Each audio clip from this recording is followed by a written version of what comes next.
अस्सलाम वालेकुम। मुफ्ती साहब से किसी ने सवाल पूछा है कि उस शख्स को लगातार 5 दिन से एहतलाम हो रहा है और उसने ये भी सुना है कि मनी का एक कतरा खून के 100 कतरों के बराबर होता है। अगर ये सिलसिला चलता रहा तो उसका तो बेड़ा गर्क हो जाएगा। मुफ्ती साहब उस जवान को क्या मशवरा देते हैं और उसके साथ तमाम जवानों को क्या मशवरा देते हैं? मुफ्ती साहब के इस बयान को लाजमी सुने। आइए सुनते हैं। दिन से एहतलाम हो रहा है। मुफ्ती साहब, दिन रात एहतलाम हो रहा है। मैं मुफ्ती साहब हूँ, हकीम साहब नहीं हूँ। समझ रहे हो? हकीम साहब से पूछो। बताइए। डॉक्टर तो कहते हैं कुछ भी नहीं होता, दिन में 10 दफा भी एहतलाम हो जाए। ये ऐसा नहीं है। एक एज जो है ना, एज 13 से लेकर 18 साल तक की एज, इसमें अगर बहुत ज्यादा कंटिन्यू एहतलाम होता रहे तो सेहत को नुकसान होता है। कुछ बातें हकीमों की ठीक होती हैं, डॉक्टरों की ठीक नहीं होती। बहुत हमने जिंदगी में बहुत सारे हकीमों से भी वास्ता पड़ा है, डॉक्टरों से भी वास्ता पड़ा है। कुछ बातें डॉक्टर कहते हैं बिल्कुल हकीमों की मानते ही नहीं थे, बाद में मानना शुरू कर दिया उन्होंने। तो वजह उसकी है ग्रोथ की एज है ना ये। तभी तो 18 साल से पहले आपको जिम भी नहीं जाने दिया जाता, बहुत ज्यादा एक्सरसाइज भी आपको नहीं करें। नहीं करने दी जाती, और आपको ब्लड भी नहीं देने दिया जाता 18 साल से पहले। तो एक तो नेचुरल है एहतलाम का होना, वो तो ठीक है, वो तो बालिग होते ही लड़के को शुरू हो जाते हैं। लेकिन बहुत ज्यादा हो रहा है ना मुसलसल, तो उसमें अगर मेडिसिन लेके उसको रोक लिया जाए तो हमारा मुशाहिदा है लड़कों के बारे में कि वो थोड़ी बॉडी उनकी सेहतमंद होना शुरू हो जाती है। अलबत्ता शादी एक ऐसी चीज है, उससे कोई नुकसान नहीं होता, क्योंकि इससे इंसान सेटिस्फाई हो जाता है। और वो इतना इस तरह होता भी नहीं है ना कि दिन में 3-3 4-4 दफा। इतलाम में तो 3-3 4-4 दफा होता है, शादी में बहुत मुश्किल है ये। होगा भी तो शादी के पहले हफ्ते में हो जाएगा, एक महीने में हो जाएगा, वो फिर नेचुरल उसमें शुरू हो जाए। उसकी जो रूटीन वो बन जाती है, जो एक नेचुरल उसकी बॉडी की रिक्वायरमेंट है। हाँ। तो ये जो 18 साल तक की उम्र है या 20-22 साल तक की उम्र है, ये आपकी ग्रोथ की एक एज होती है। तो इसमें बहुत ज्यादा कसरत से होना ये सेहत के लिए नुकसानदेह। हमारे यहाँ अक्सर गोरों की तहकीक को लिया जाता है, गोरों में एहतलाम एहतलाम होता ही नहीं है, बहुत कम होता है। उसलिए कि वो 13 साल से ही वो जिना करना शुरू कर। शुरू कर देते हैं, उनकी ये मसाइल ही नहीं है। वो तो 13 साल के बाद 13-14 साल में गर्लफ्रेंड होती है, और वो जिना और वो जो उनके तो तो जब किसी का निकाह होता है तो उसके जज्बात ठंडे हो जाते हैं, वो नेचुरली इतना उसको नाइटफॉल होता ही नहीं है। लेकिन अगर निकाह ना हो तो बहुत ज्यादा, फिर अगर किसी को इहतलाम हो रहा होता है, तो मैं वो बातें नहीं कर रहा जो हकीम डराते हैं कि हड्डियों का जूस निकल गया और खत्म हो गया, शादी के काबिल नहीं है। ऐसा कुछ भी नहीं होता, इतना नुकसान नहीं होता। बस ऐसा ही होता है कि आपकी एज अभी 18 साल से कम थी और आप जिम जाके बहुत ज्यादा वेट उठा रहे हैं। तो जाहिर है अभी तो आपकी बढ़ने की उम्र है ना, 13-14 साल आपकी एज है अभी। तो आप जो खाएंगे वो आपका मांस बनेगा, उससे आपका कद बड़ा होगा, ये सारी चीजें होती हैं। तो उसमें आपने जाके हद से ज्यादा वेट उठाना शुरू कर दिया, बहुत ज्यादा दौड़ना शुरू कर दिया, आप ब्लड दे रहे हैं हर दूसरे महीने। तो 18 साल से पहले ना ब्लड देने की डॉक्टर इजाजत देते हैं, ना आपको जिम जाने की, जिम जाएं हल्की फुल्की एक्सरसाइज, ना बहुत ज्यादा जॉगिंग की इजाजत। मैंने अपने दोस्तों में बहुत सारी चीजें मेडिकल साइंस की तहकीक से नहीं, वो मुशाहिदे से पता चल जाती हैं। मैंने तो जिंदगी में फुटबॉल भी खेला है, क्रिकेट भी खेला है, जैसे बच्चे खेल कूद के बड़े होते हैं। तो हमने देखा है कि जो बच्चे 13-14 साल की उम्र में बहुत ज्यादा खेलते हैं, नॉर्मली तो जो खेल रहे हैं उनको खेलने दो। हमारे एक जानने वाले थे, फुटबॉल बहुत खेलते थे 13-14 साल की उम्र से, इतना भागते सुबह शाम, वो छोटे रह गए। सारे भाई उनके बड़े हो गए। लंबे लंबे, वो सारी एनर्जी कहां लग रही है? फुटबॉल में लग गए। इतना ज्यादा खेला उन्होंने।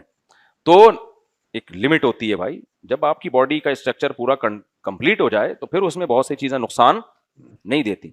तो ये मेरी राय है, हो सकता है कोई डॉक्टर साहब इससे इख्तलाफ करें। तो मेरी जो राय है वो भी हकीमों की, एक वो हकीम जो सर्टिफाइड हकीम है, 2 नंबर हकीमों की बात नहीं कर रहा, वो मना करते हैं कि बहुत ज्यादा अगर एहतलाम हो रहा है तो उसको रोकने की कोशिश करनी चाहिए। अच्छा, डॉक्टर आम सिंपल एक बात कह देते हैं कि भाई एक चीज जब भर जाएगी तो वो तो ओवरलोड होगी, तो वो तो यानी जाहिर है वो तो जाया होगी फिर।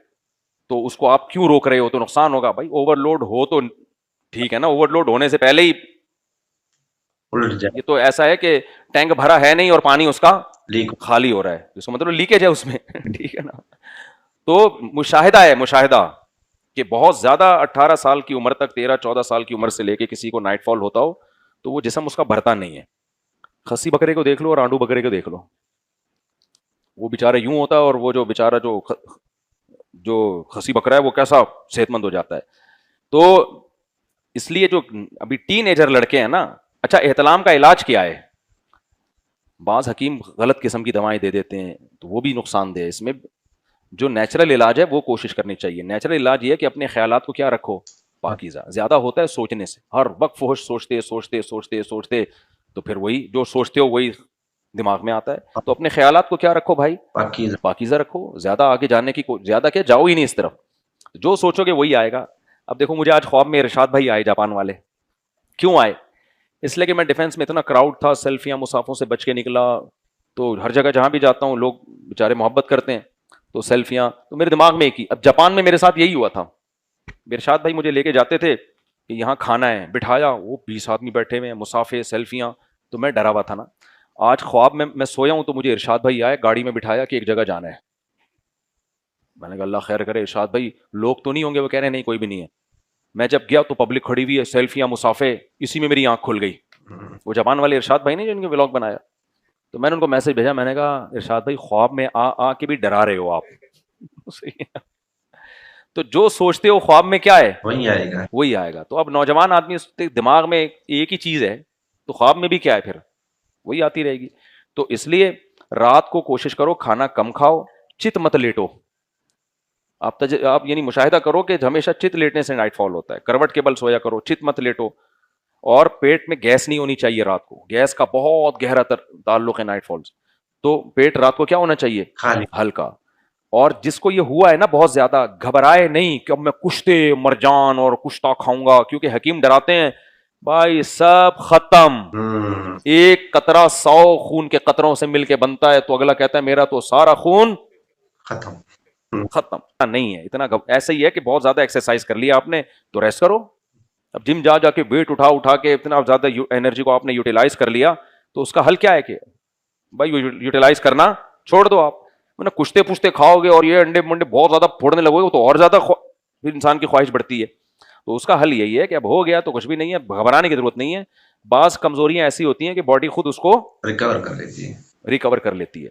हकीम सईद साहब से ऐसे ही किसी नौजवान ने पूछा, मैं हमदर्द बहुत पढ़ता था बचपन में। हकीम सईद साहब नहीं तो बड़े खानदानी हकीम थे, तो सर्टिफाइड हकीम थे, बहुत ही माहिर हकीम थे वो। तो उनसे किसी ऐसे ही नौजवान ने पूछा कि ऐसे हो गया। उन्होंने कहा भाई बस आइंदा के लिए ये बुराइयां छोड़ दो, तो बॉडी खुद क्या कर लेगी, बॉडी का अल्लाह ने ऐसा ऑटोमेटिक सिस्टम लगाया हुआ है ना कि वो खुद अपने आप को रिपेयर करती है। रिपेयरिंग सिस्टम जो नेचुरल है वो बड़ा पायदार होता है, जो आर्टिफिशियल है वो गड़बड़ कर जाता है बाज दफा।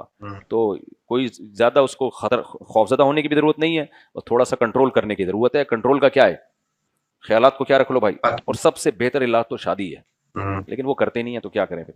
एक साहब मेरे पास है, कहते हैं दिन में भी ट्रक उलट रहा है, रात को भी ट्रक उलट रहा है।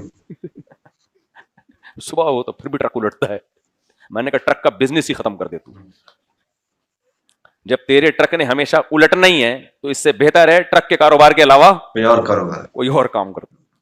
लेकिन ये भी खुशकिस्मत लोग हैं, ये कम से कम वो गलत तरीके से अपनी ख्वाहिश पूरी नहीं कर रहे होते, समझते हो। तो उससे तो और ज्यादा नुकसान है। जवानों को तो मुफ्ती तारिक मसूद साहब की बात समझ आ गई होगी, और जवानों को चाहिए कि मुफ्ती तारिक मसूद साहब की इस बातों पे अमल करे, तो इंशाअल्लाह उनका ट्रक रोजाना नहीं उल्टेगा। उम्मीद है आपको ये वीडियो पसंद आई होगी। अगर पसंद आई तो हमारे चैनल को सब्सक्राइब भी करें, उस वीडियो को शेयर भी करें, और हमारे वीडियो को लाइक भी करें। शुक्रिया, जज़ाकल्लाह।